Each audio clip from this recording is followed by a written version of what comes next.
इस पार्ट के स्टार्टिंग में बेई बेई युहाओं को बताता है कि श्रक एकेडमी में दो ब्रांचेस हैं, जिनमें से एक मार्शल सोल ब्रांच और दूसरा सोल गाइडेंस ब्रांच। वहीं हम लोग अभी के लिए श्रक एकेडमी के आउटर डिसाइपल्स हैं। यह सुन करके युहा पूछता है कि आखिर में आउटर डिसाइपल से क्या मतलब है। तब बेई बेई बताता है कि श्रक एकेडमी दो भागों में बटी हुई है, जिनमें से एक इनर डिसाइपल्स और दूसरा आउटर डिसाइपल्स के लिए है। वहीं आउटर डिसाइपल्स को 6 सालों तक के लिए यहाँ पर रहना पड़ता है, जिसके बाद अगर वे इनर डिसाइपल्स का एग्जाम पास करते हैं तो वे भी श्रक एकेडमी के इनर डिसाइपल बन जाते हैं। इसके बाद ये लोग युहाओं को एक आइलैंड के ऊपर पेड़ को दिखाते हैं और बताते हैं कि यह श्रक एकेडमी की सबसे खूबसूरत जगह है। वहीं यह जगह सी गॉड आइलैंड और गोल्डन एंशिएंट ट्री एकेडमी का हिस्सा है। इसके बाद बेई बेई युहाओं को सीधे सीधे बताता है कि एक्चुअल में श्रक एकेडमी के जितने भी इनर डिसाइपल्स हैं, उनको ही श्रक एकेडमी अपने असली स्टूडेंट्स के रूप में मानती है। यह सुनकर के युहा थोड़ा सा हैरान होता है। तब बेई बेई बताता है कि एक्चुअल में श्रक एकेडमी केवल मॉन्स्टर्स को ही एडमिशन देती है,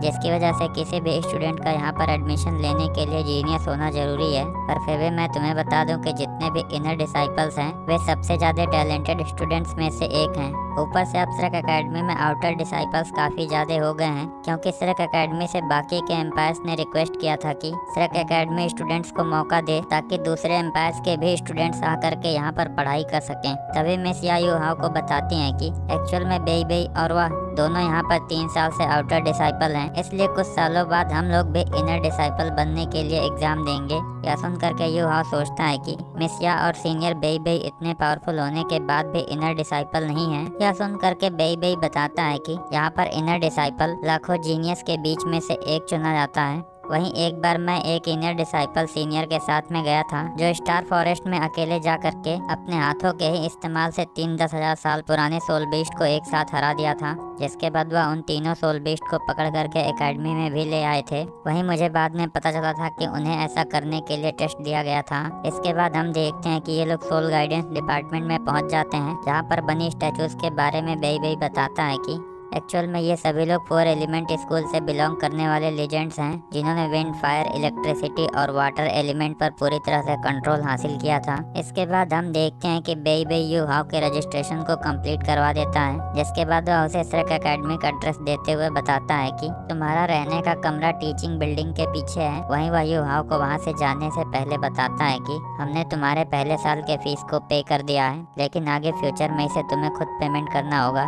तभी बेई बेई जैसे ही वहाँ से वापस जाने की सोचता है, हम देखते हैं कि मिस या किसी ओल्ड लेडी के बारे में बात कर रही होती हैं कि आखिर में इस ठरकी औरत ने मुझे 3rd ग्रेड की टेक्निक को क्यों नहीं सिखाया। इस पर युहा पूछता है कि आखिर में ठरकी औरत कौन है। तब मिस या वहाँ से जाते हुए बताती हैं कि वह तुम्हारी क्लास टीचर हैं। इधर बेई बेई जाने से पहले युहा से कहता है कि जहाँ तक मुझे पता है आउटर डिसाइपल्स में कोई भी इतना ज्यादा पावरफुल नहीं है, पर फिर भी यहाँ के टीचर्स किसी मॉन्स्टर से कम नहीं है। इसके बाद हम देखते हैं कि अब युहा अकेले ही फर्स्ट ईयर हॉस्टल की तरफ बढ़ जाता है।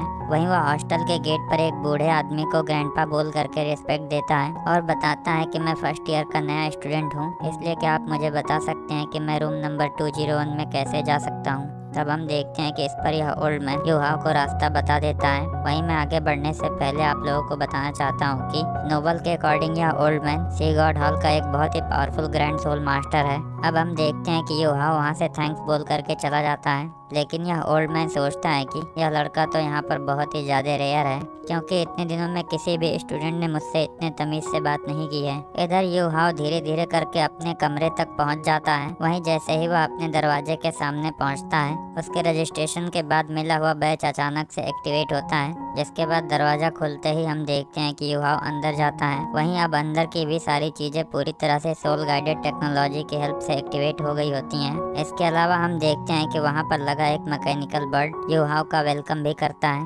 इसके बाद हम देखते हैं कि अपना सामान रखने के बाद युहाओ सोच रहा होता है कि शायद अभी तक मेरा रूममेट यहाँ पर नहीं आया है, इसलिए मुझे अपनी कल्टीवेशन की प्रैक्टिस करनी चाहिए। इसके बाद हम देखते हैं कि युहाओ कल्टीवेशन करते हुए सोचता है कि टैंक क्लैन को ज्वाइन करने की वजह से मेरे पास दुनिया की बेस्ट कल्टीवेशन टेक्निक में से एक है, जिसकी हेल्प से कुछ ही दिनों में मेरी बॉडी के मेरिडियंस काफी ठीक हो गए हैं। वहीं ट्यांगमिंग भी इस कल्टीवेशन टेक्निक को देख करके काफी इम्प्रेस होता है है और युहाओ को बताता है कि इस टेक्निक की हेल्प से तुम्हारी हेल्थ भी काफी ज्यादा ठीक हो गई है। जिसके अलावा थैंकलैंड के डीमन आई तुम्हारे स्पिरिटाइज मार्शल सोल को काफी ज्यादा सूट करते हैं, इसलिए अगर तुम दोनों का इस्तेमाल एक साथ करना सीख लेते हो तो मेरे ख्याल से वह तुम्हारा बेसिक सोल अटैक स्किल बन जाएगा। यह सुन करके युहाओ कहता है कि मैं ऐसा करने के लिए हार्ड वर्क करूंगा। तब टियांगमिंग कहता है कि अब मुझे नींद आ रही है, इसलिए तुम वैसे ही प्रैक्टिस करते रहो जैसे तुम अभी कर रहे हो।